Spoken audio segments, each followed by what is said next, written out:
오늘의 10분 말씀 이사야 23장 말씀입니다.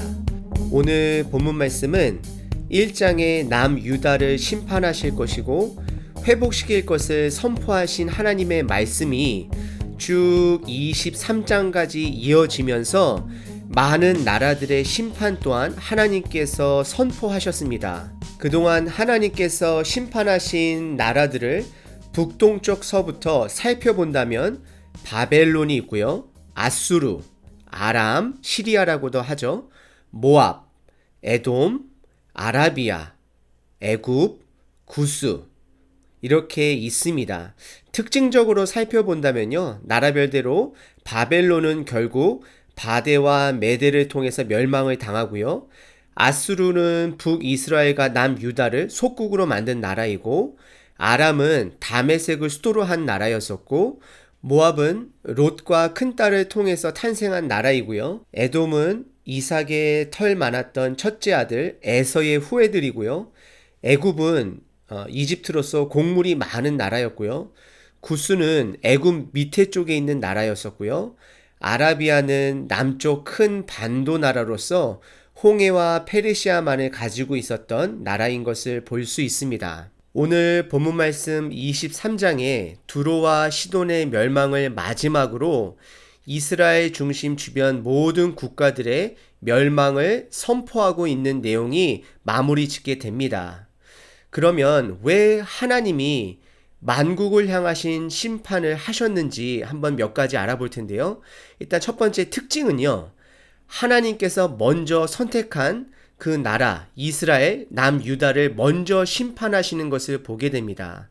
하나님은 공의의 하나님이십니다. 그리고 이스라엘을 포함한 모든 나라의 심판의 이유는 교만입니다. 하나님을 의지하지 아니함에 있습니다. 다른 것들, 우상이나 돈이나 그 당시에 의지할 수 있었던 것들을 의지함으로 하나님께서는 그들을 심판하시는 것을 보게 됩니다. 개인적으로 1장서부터 23장의 주제를 내라 그러면 만왕의 하나님께서 모든 나라를 청지기로 부르셨다입니다. 오늘 본문 말씀은 두로의 몰락에 대해서 말하고 있는데요. 여러분들 두로는요. 이스라엘을 중심으로 봤을 때 약 북쪽으로 160km 정도 떨어진 곳에 있습니다. 더 북쪽으로 올라가면 아람, 시리아는 나라가 있지만 그곳까지 올라가지는 않고요. 그리고 최근에 레바논 항구에서 커다란 폭발이 있어서 많은 안타까운 인명피해가 있었는데요. 바로 그 레바논 지역의 최남단 지역이라고 보시면 좋을 것 같습니다. 두로 나라의 특징은 작은 나라였긴 했지만 무역적으로 보면 바벨론과 즉 근동 동부 지역의 거대한 무역의 대국을 바벨론이라고 여긴다면 서쪽 국가에서는 바로 두로가 무역의 대국인 것을 볼 수 있습니다. 그리고 두로 주변에는 많은 산들이 있어서 땅으로 무역을 하기에는 용이하지 않았고요. 그래서 해양 무역을 했었는데요. 이 두로라는 나라 때문에 이집트에 가서 이집트에서 나오는 많은 곡물들을 이 두로가 다른 나라로 재팔 수도 있었고요. 그래서 이집트 또한도 이득을 볼 수 있었고요. 그리고 오늘 본문 말씀에서는 다시스라는 나라가 등장하는데요. 많은 학자들이 이 다시스를 스페인으로도 보기도 합니다.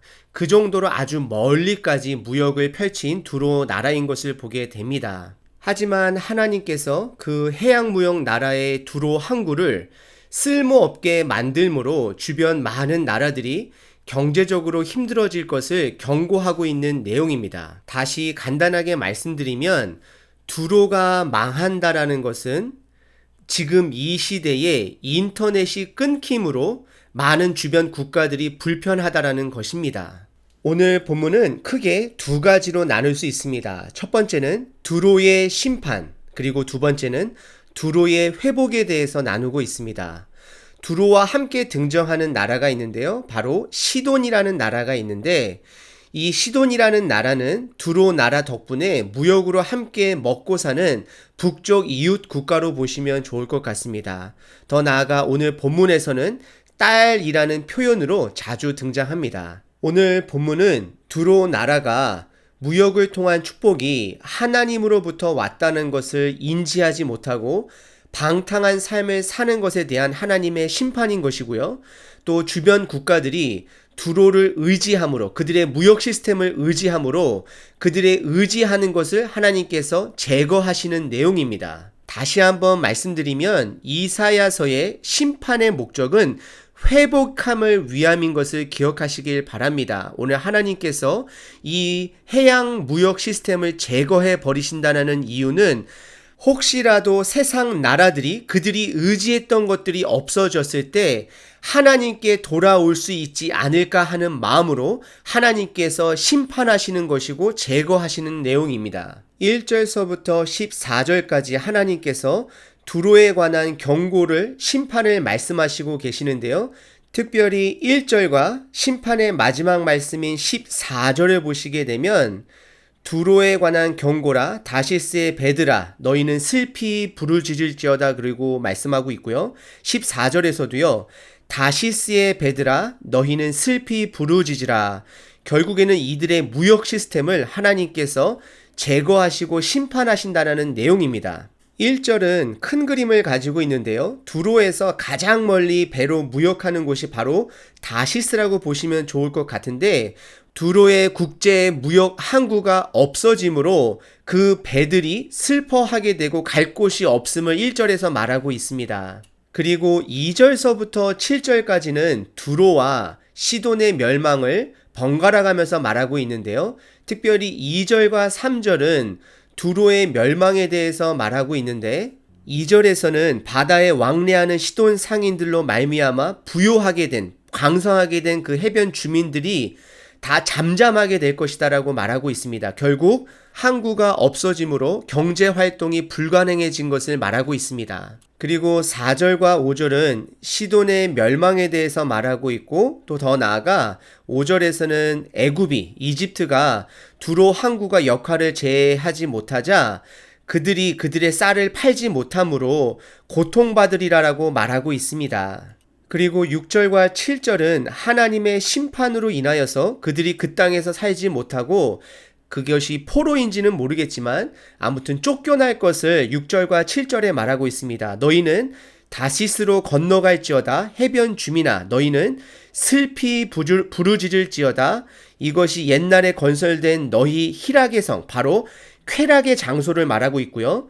그 백성이 자기 발로 먼 지방까지 가서 머물던 성읍이냐. 결국 그들이 뿔뿔이 흩어질 것을 성경은 말하고 있습니다. 그리고 8절서부터 13절까지는 하나님이 두로를 그리고 시돈을 향한 계획과 결론에 대해서 나오고 있습니다. 8절과 9절은 하나님이 두로를 향한 계획입니다.